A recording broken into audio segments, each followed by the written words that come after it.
Hey, welcome to our Bible study here at Influence Church. We are in the book of Genesis, and this is the last installment in our study on the book of Genesis.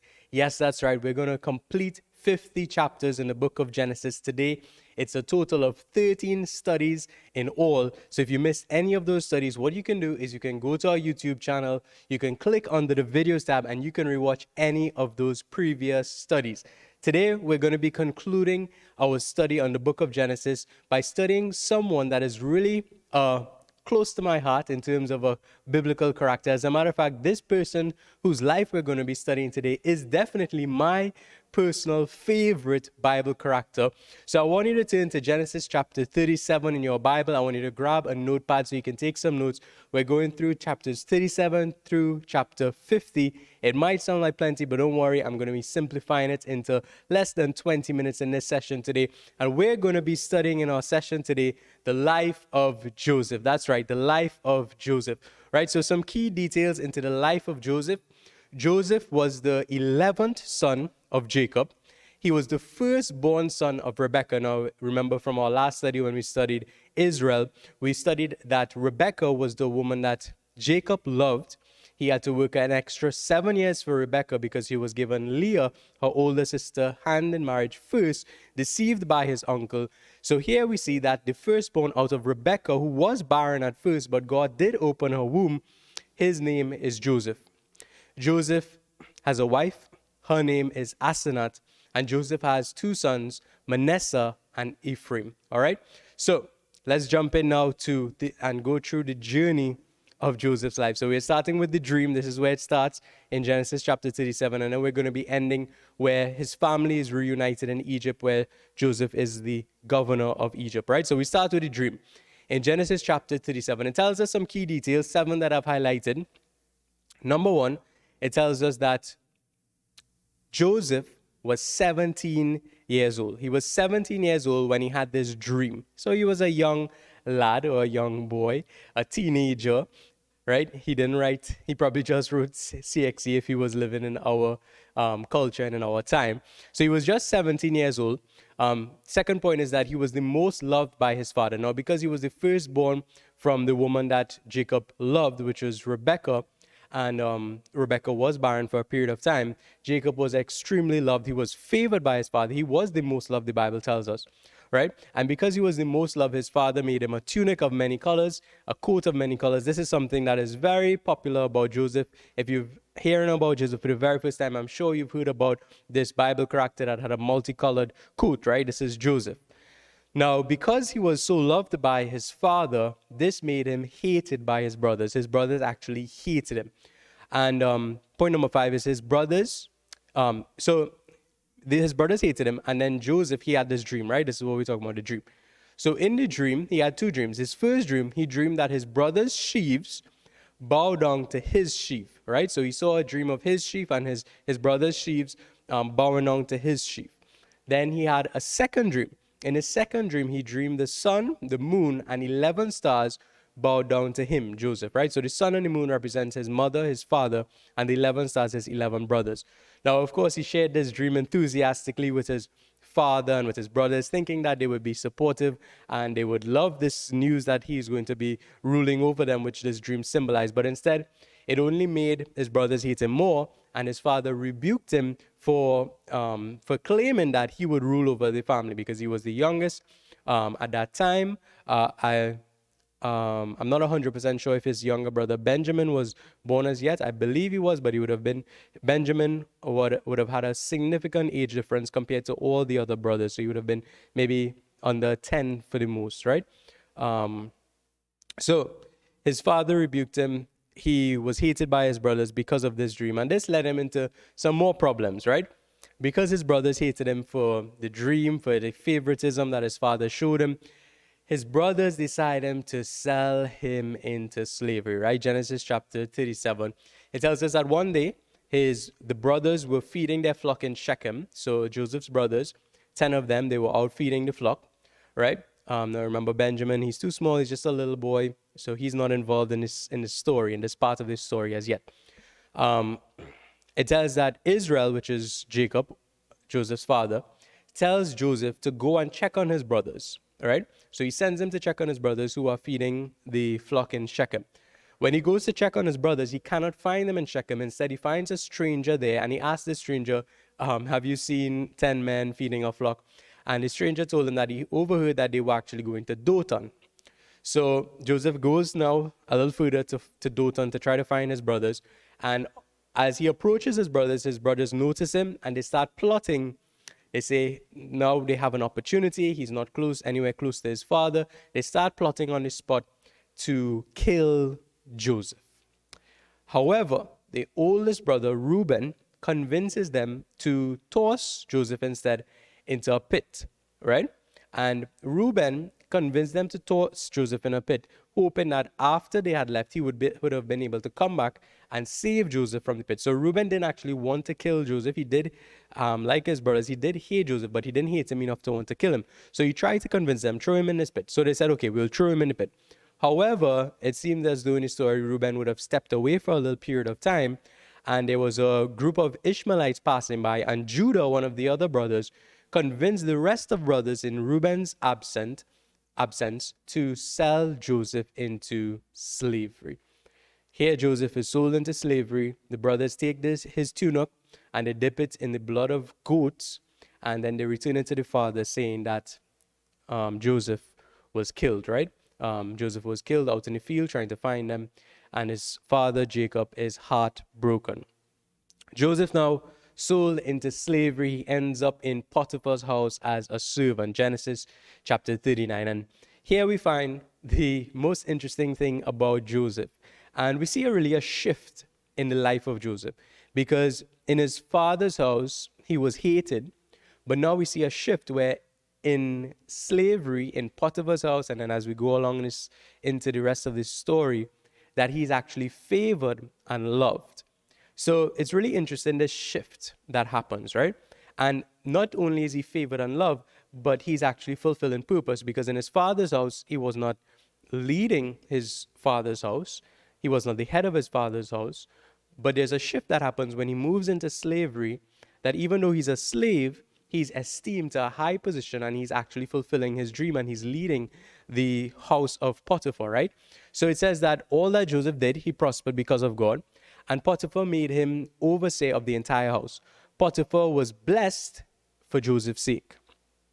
Potiphar's wife tempted him daily, right? And we've heard this story many times. Potiphar's wife saw Joseph, he was handsome, and she wanted to lay with him. So daily, the Bible tells us that she tempted him. But Joseph refused and said he would not sin against God, right? One day, however, Potiphar's wife caught Joseph alone, tried to hold him, try to corner him, so to speak, and Joseph fled, but Potiphar's wife was able to grab onto his garment and had it in her hand. And then she decided, I'm going to say that because I have his garment, that he came in instead to rape me, and he fled when I screamed out. So she decided she would tell Potiphar that he came in to rape her. She screamed out and he fled, and that's how she had his garment in his hand, right? And because of the lie that Potiphar's wife told Potiphar, Joseph now ends up in prison, right? So I know I'm going along the story of Joseph quickly, and it is a lot of details, but majority of the details are things that you may have heard before. So let's just get the entire story into perspective on the life of Joseph, right? So he ends up now in prison. This is Genesis chapter 38 to 39. And it says that the Lord was with Joseph. So even though he's in prison, God is still with him. And it tells us that God gave him favor in the sight of the prison keeper. And because of that favor now, again, Joseph is esteemed. He's second in command in the prison. Only the prison keeper is above him. And the prison keeper gives all authority into Joseph's hand. He's placed in charge of the entire prison, right? And the Bible tells us that whatever Joseph did, the Lord made it prosper, right? Then we find that Joseph meets two very important figures in this story. He meets the butler and the baker of the king of Egypt. And the both of them had dreams. And now we see something happening here where Joseph, initially, he had a dream. He was a dreamer. Now he's not having dreams anymore, but he's now a dream interpreter. So the gift of God kind of evolves as well. It develops, it grows. It grows from him just being able to dream something and maybe as well not even being able to interpret it correctly. Because I do believe that he may have misinterpreted his dream initially of ruling over his brothers as in the sense of he was the commander or he was in charge in terms of this type of kingship, rulership, not so much a godly type of leadership, but more of a rulership, dictatorship kind of scenario. And that's why his brothers maybe even hated him more.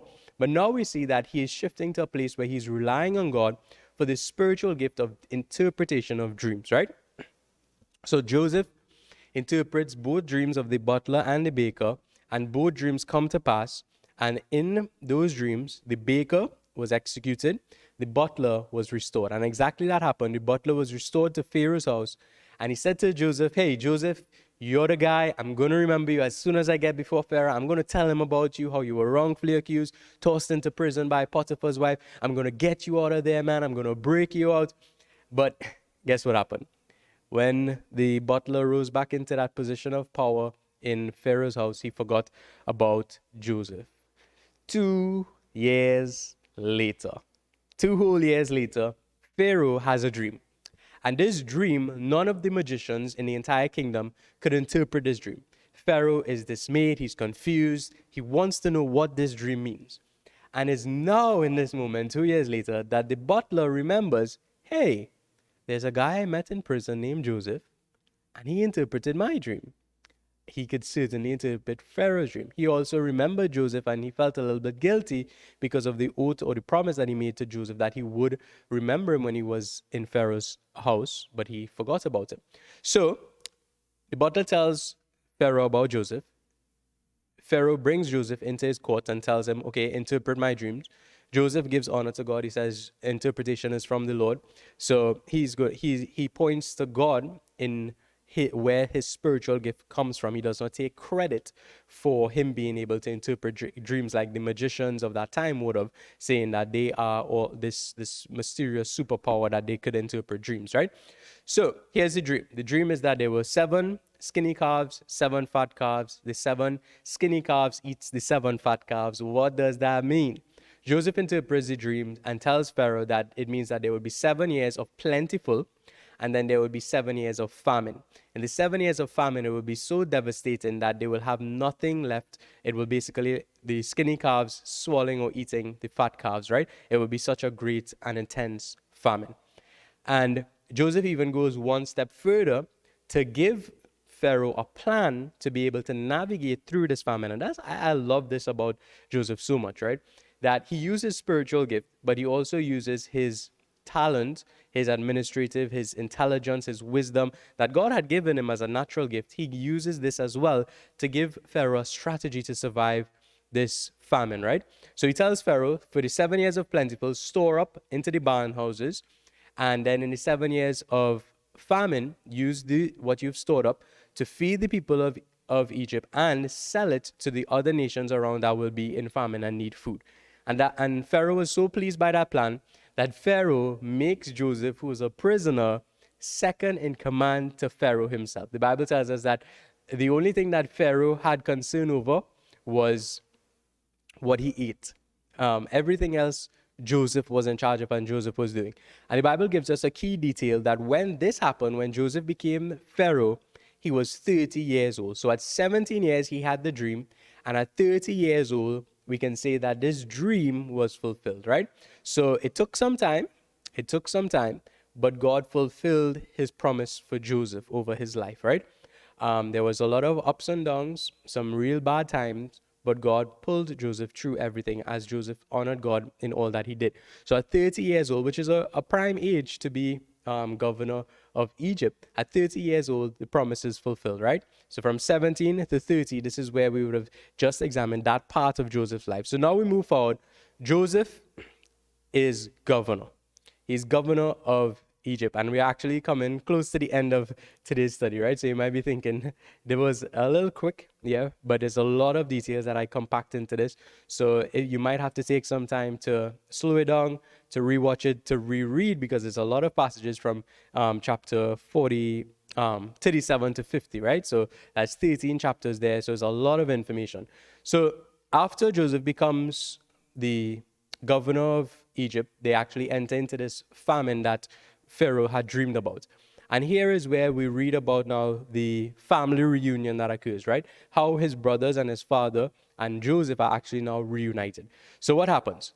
There's a famine going on, and Jacob says to his sons to go to Egypt and to buy grain from Egypt and bring it back home so that they would be able to eat and survive the famine, right? Because they were facing the famine and they were running out of food. So the brothers of Joseph, they head to Egypt to buy green. When they reach to Egypt, guess who is selling them the green? Joseph is, because he is in charge of everything. He's the governor. They, however, don't recognize Joseph because he's dressed like an Egyptian. It's been 13 years. He looks a little bit different. He's not the little boy. Plus, they think he's dead, right? So Joseph immediately recognizes them, but it's a really interesting story, and I think I think there are some movies or TV series around the life of Joseph. But if you just think about it, it's really dramatic. It's really something, a really engaging story. So definitely 42 to 50 in terms of how this family reunion happens. You should definitely read it through and picture it as you go along. It's really engaging in terms of the story that occurs, right? So Joseph sees them, he recognizes them, and he asks them some questions. He accuses them at first and says that they are spies. They say, no, we're not spies. He says, okay, how many brothers are you? They say we are 12, but one has died. One is back home with my father. That's Benjamin, the youngest. They said, Joseph said, okay, your father, he's alive. They say, yes, our father is alive. He says, okay, you are still a spy. I believe you're a spy. So what does he do? He tells them that they have to stay there in jail for 3 days, and they have to go now and bring back Benjamin to him to prove that they are not lying and they do have another brother. So he puts them in jail. On the third day, he decides, okay, I will keep one of the brothers in prison here, and the rest of you will go back home and bring back Benjamin here. I believe it was Simeon he kept in prison, right? So he keeps one brother, he sends the other 9 home. When the other 9 reach home, they tell Jacob what has happened. Jacob says, no way I'm sending Benjamin. Benjamin is my youngest. He's the only son I have left of Rebecca because Joseph is dead. No way am I sending him there to be to fall into the hands of this madman who is the governor of Egypt. So you know what they do? They actually leave Simeon there locked up in prison, and they go about normal, so to speak. They go about and they eat out the wheat that they had already gotten from Joseph. They even discovered that all the money that they were supposed to pay Joseph for the wheat, that it's inside the bags of wheat, which meant that they didn't actually pay for it somehow. Joseph did put it back inside the wheat to trick them. But this made them even more scared, thinking that if they return to Joseph and Joseph knows that they didn't pay him, that he's surely going to kill them. So either way, they go about and they continue eating the wheat that they have until it runs out. And then they're like, oh no, what are we going to do? We have to go back now to Joseph. So the brothers decide, okay, we have to go back to Joseph because we have no wheat again. We're about to starve. Jacob does not want to give them Benjamin. They say they can't go back without Benjamin. Surely they will die. Their only hope is to carry Benjamin. So finally, Jacob concedes and he allows them to carry Benjamin. They carry Benjamin back. Joseph now, he finally gets to see his younger brother, Benjamin. And Joseph has this golden cup. He plants it in Benjamin's bag to accuse Benjamin of stealing and now to keep Benjamin with him before the rest of the brothers return back home after receiving their wheat, right? This long story now concludes with where Joseph can't keep up the charades anymore. He sees his brothers. He's heartbroken of all that has happened. He even hears his brothers over speaking in their language, saying that we've lost our brother Joseph, and now the blood of him is on our heads, and this is why we are going through all this pain and difficulty. And he can't take it anymore. He breaks down and he finally reveals himself to his brothers. And it's such an epic moment in scripture where he finally reveals, hey, I am Joseph. I'm not dead. I'm alive. His brothers are mind blown. They are a little bit scared because they know what they've done to Joseph. Joseph forgives them. He says, what you meant for evil, God has turned it around for good. And this whole story now concludes with the family being reunited. Joseph sends for Jacob. Jacob comes to Egypt, meets Joseph after so many years thinking his son was dead and all the mourning that he cried over his dead son, he's finally reunited. They're all back together, and now they are in Egypt where they can be fed and provided for because of Joseph being strategically placed as governor of Egypt by God to be able not only to save Egypt, but to save his family and to save Israel and that entire nation, right? So Genesis chapter 50 concludes now with the death of Jacob. Just before he dies, Jacob blesses these two sons of Joseph, Manasseh and Ephraim. It's Ephraim? Ephraim? That's just, yeah, Ephraim, right? So he blesses the both of them. But what he does a little switcheroo. He blesses the younger with his right hand, meaning that firstborn blessing, and the older with his left hand, meaning he did not receive that firstborn blessing. Whether it was a good thing or a bad thing, I'm still on the fence on it. I think it was more Jacob replicating what had happened over his life because he was younger and he stole the birthright blessing over from Esau, which was meant to be Esau's. I don't know if it's really was this is what God was saying to Jacob to do for Joseph's sons, or if he did it out of his own personal desires. Either way, he does that. He blesses the younger son over the older son of Joseph, and then Jacob passes away. And that brings us to the end of the book of Genesis, right? We've covered all 50 chapters. And now you have the knowledge of the life of Joseph. And like I said, today's study had a lot of details, so you're definitely going to want to go over it a little bit. We are going to be now moving into a new book, and I'm really excited about that new book that we're going to be studying. So I want you guys to review all that you've done so far in the book of Genesis. If you're having trouble finding all the studies together, we have a playlist on YouTube. So on the YouTube channel, you click on the playlist and you'll see the book of Genesis playlist. So it will have all 13 studies inside that playlist, which would make it a lot easier for you to follow along if you've missed any of it. We do have a exam that we're doing in-house to test your knowledge, and we have a grand prize for the winner of that exam, or the high score in that exam, to test your knowledge on the book of Genesis. So those that are part of our church family, those have been studying online with us, and you are going to be part of that exam. I wish you the best in that written exam, and I hope that you win, all right? So thanks so much for joining on in our study tonight. If you have questions or concerns, you can leave it in the comments. Feel free. You can also message me or call me, and we'd see you again in our next study. Enjoy the rest of your night if you're viewing at night. Enjoy the rest of your day if you're viewing at day. If you have not done it as yet, click that share button, click that subscribe button. God bless you.